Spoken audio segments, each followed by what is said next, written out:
अरे जी, यही पूछना था कि जो अभी तक के हालात हैं, तो इस हालात पे सुधार कैसे आएगी सर?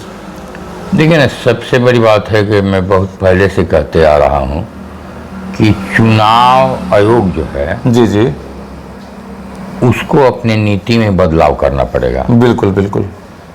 इसलिए कि वो एक चुनाव पर जी जी जितना राशि खर्च करने के लिए कह रहे हैं जी, और नेता जो हैं अवैध तरीके से उसके चुनाव के कहने का जो एक सीमा है, जो इतना खर्चा कीजिए, उसके 20 गुना ज़्यादा खर्चा करते हैं। बिल्कुल।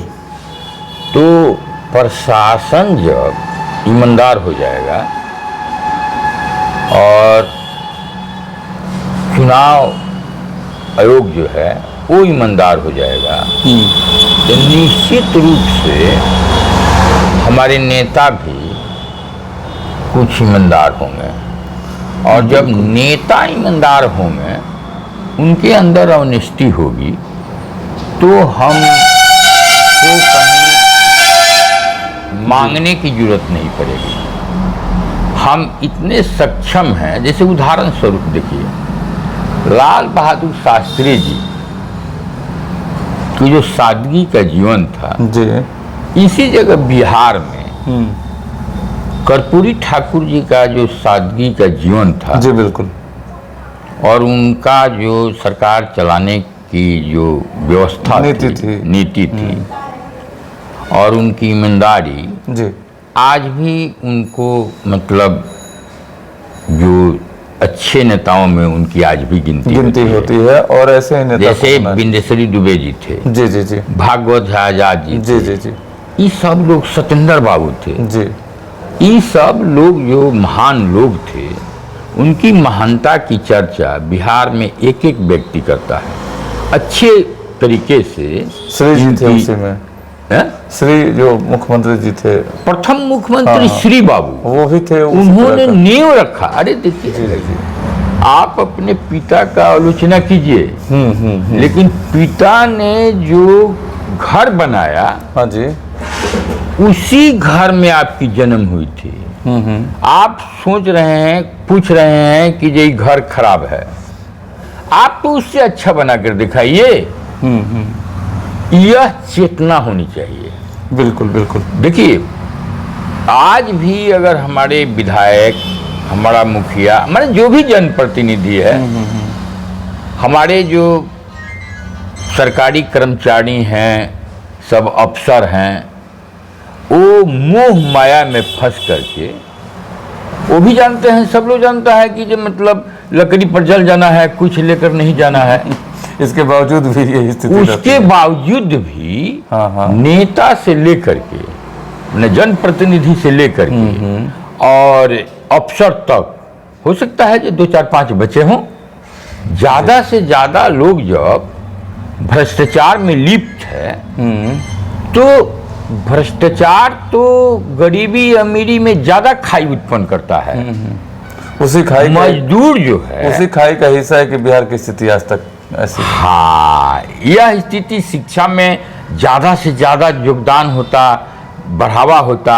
ये जो दहाड़ वाला समस्या है, इस पर मिलजुल करके काम होता, उस पर निदान होता, तो सारी समस्या मिट जाती। हाँ, ये हमेशा जो बिहार के लोग, उत्तरी बिहार के लोग, उत्तरी बिहार के लोग जो दहाड़ से ग्रसित होते हैं, आज 75-76 साल पर अगर उसी केंद्रित पे काम होता, तो आज कम से कम ये तो दूर हो जाता। हाँ हाँ हाँ, ये दूर हो जाता जी। यही नहीं, जैसे किसान है जी, जो मैंने प्रकृति के ऊपर निर्भर कर रहा है, वो प्रकृति के ऊपर न निर्भर होकर के कृत्रिम पर निर्भर करता। बिल्कुल बिल्कुल बिल्कुल। और उसको पानी चाहिए ना जी। बिल्कुल। छोटा सा देखिए, बंगाल है, धान का उपज कितना करता है कि लोगों, धान का उपज करता है, उसके लिए पानी का व्यवस्था है। जी जी जी जी जी, प्रकृति भी पानी देती है और वहाँ पानी की भी व्यवस्था है जी।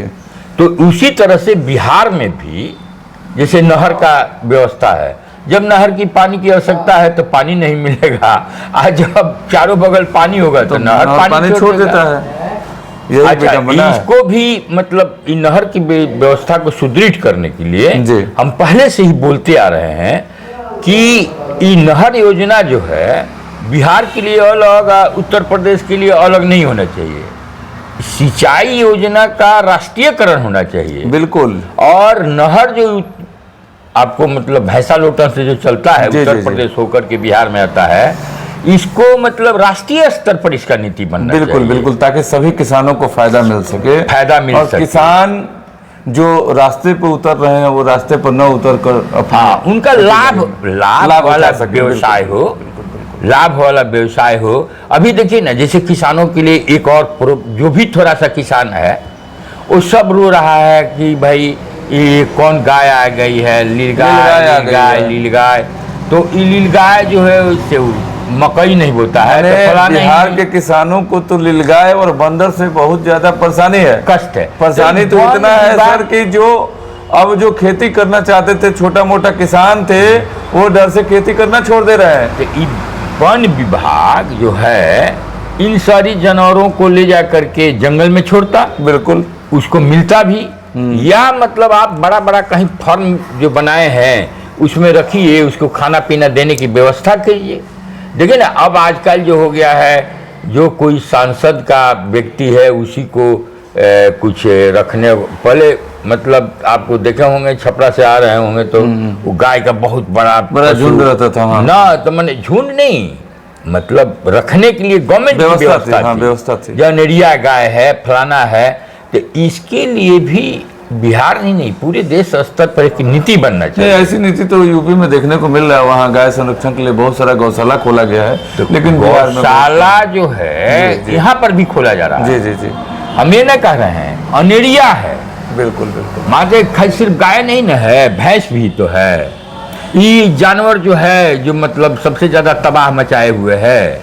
चलिए, बहुत अच्छी बात थी, क्योंकि बिहार की जो आज़ादी है 75-76 साल से जो यहाँ की जो सिस्टम है, देखिए बिहार आगे क्यों पिछड़ते जा रहा है। नहीं, देखिए आज भी आप मतलब आज एनएच पर आप चल रहे हैं, एनएच में अब यही ना कमी रह गया है कि एनएच के लोग जो हैं और ठेकेदार और उसको देख रेख करने वाला जनप्रतिनिधि, ये सब भ्रष्टाचार के वजह से इसमें कमियां हैं। आप देखे होंगे, यही रोड है जहां पर हम लोग बगल में बैठे हैं, इसके दोनों साइड में आपको एक लाल लाल जो आपको दिखाई देता है। 5 साल जब देख दिखाव करना है, ठेकेदार कहाँ गया, क्या हुआ, कहाँ फेंका गया, इतना जो एक्सीडेंट हो रहा है आपको ये देखते होंगे कि जो एक रोज हम डीआईजी से बोले थे, लेकिन उन्होंने कहा कि जो मतलब एसपी और डीएम का यह बात है। अरे ट्रक से ही जब ज्यादा एक्सीडेंट हो रहा है, एक सड़क दे दो ट्रक के लिए। जिला में इतना सड़क है, आप एक सड़क उसके लिए दे दीजिए जो भाई तुम इस सड़क से जाओगे, ट्रक से आओगे। बिल्कुल। दूसरी बात यह है कि सबसे बड़ी कमी एक और है कि वो सामान लेकर के जाता है तो मेन ड्राइवर चलाता है, सामान लेकर जाता है तो मेन ड्राइवर चलाता है, और जब ट्रक लौटती है तो खलासी को दे देता है। अरे भाई, इंस्टीट्यूट खुला हुआ है खलासी के लिए कि वो जाए और जा करके सीख करके रोड पर चला, लेकिन ये ड्राइवर जो है उसको दे देता है, रोड पर चलाता है, जहां तहाँ मारते चलता है। बिल्कुल, सरकार की कितनी ट्रेनिंग स्कूलें खुली हुई है तमाम। दूसरी बात, एक रोज यही नहीं जी, हमने एक रोज एसपी महोदय से कहा था, ये देखिए चेकिंग इसलिए जरूरी है, हेमलेट के ही लिए नहीं, फाइने के लिए नहीं ये कहा जा रहा है। देखिए सबसे बड़ी बात है जो 3 आदमी नहीं जाएगा, रेस नहीं चलाएगा, वो क्या है जी, तो पुलिस चेक कर रही है। 2 नंबर का चोरी का गाड़ी है वो पकड़ा जाएगा। यही नहीं, ये पीने वाले लोग जो है पी करके गाड़ी पर चढ़ जाते हैं, वो भी भयभीत होंगे कि जो नहीं हमको मुख्य सड़क से नहीं जाना है, इधर से नहीं जाना है, हम न पिए नहीं तो पकड़े जाएंगे। एक भय बना रहना चाहिए, एक प्रशासन का भय बना रहता है। बिल्कुल इस तो बात ये को हमने कहा था। लेकिन सर अभी तो जिस सारण में हम लोग हैं, सारण के एसपी बहुत अच्छे हैं, बहुत अच्छे हैं, लेकिन मैं देखिए ना, अभी मैं आ रहा था पटना से तो कल देखा कि जब मैंने ट्रैफिक लोग और वो ट्रक का लाइन जाम, देखिए ना, ये तो डीएम और एसपी को एक रूट देना चाहिए जिस रूट से ट्रक आवे और जाए। चलिए, अनाउंस हो जाएगा, अनाउंस हो सकता है। समय की कीमत हम आपको बताएं सर, अगर चर्चा की जाए तो सारा दिन और रात चर्चा करेंगे। नहीं, समस्या सॉल्व नहीं होगा। सुनिए ना, लेकिन प्रशासन की बात है, डीआईजी महोदय ने कहा हमसे, बताया कि एसपी और डीएम का मतलब ये उनके अधिकार क्षेत्र में आता है कि जो ट्रक से इतनी घटनाएं होती जी। हैं उसके लिए एक रूट दे देते, उस रूट पर छोटी गाड़ियां नहीं चलती, बिल्कुल। मोटरसाइकिल वाले नहीं जाते, बिल्कुल।